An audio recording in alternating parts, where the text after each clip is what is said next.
What do you think hyperinflation means? I think it means when there's too much money and the dollar value has gone down.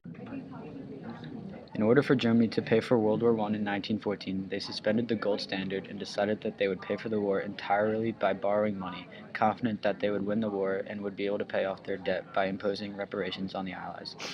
This strategy failed when Germany lost the war in 1918. The Germans, already suffering from their self-imposed war debt, made matters worse when they began just printing money without their economic resources to back it. Do you think that the Treaty of Versailles led to World War II?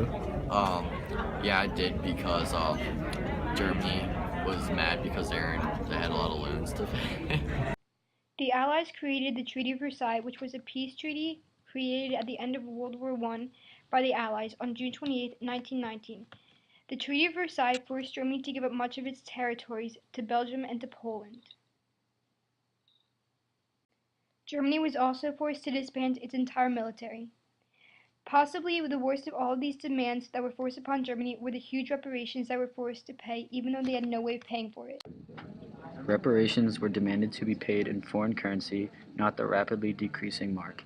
Because of this, Germany at first tried to just print massive amounts of banknotes to buy foreign currency, speeding up the rate of inflation. In August of 1921, they began buying foreign currency with their decreasing marks. This furthered inflation because as the German mark sank, on December 1922, after the U.S. failed to find a solution to Germany's inability to pay the reparations, the inflation became hyperinflation, and the mark fell to 7,400 marks per dollar. After the mark plummeted in value in December 1922, the Germans officially failed to pay the reparations to the Allies, and the French and Belgian troops were sent to the Ruhr Valley to take goods and raw materials to act as the Germans' payment. Germany told the workers of these mines to not cooperate with French and Belgian troops and instead to go on strike. The mines and factories closed and unemployment rose from 2% to 23%. The closed mines and factories caused the German government to run even shorter of money as none was coming from the Ruhr. In order to pay the unemployed workers, they began printing more and more money. With so few goods for them to sell and the large amounts of money in circulation within Germany, by November 1923 the German mark was worthless. As the mark became worthless, prices skyrocketed. Bread, which was 150 marks in 1922, increased to 200 million marks by November 1923. As the German mark became worthless, prices skyrocketed. Bread, which was 250 marks in 1922, increased to 200 million marks in November 1923. Workers began collecting their wages in suitcases. The value of the mark decreased so rapidly that when people went out to buy bread, by the time they got there, they could only afford a cup of coffee.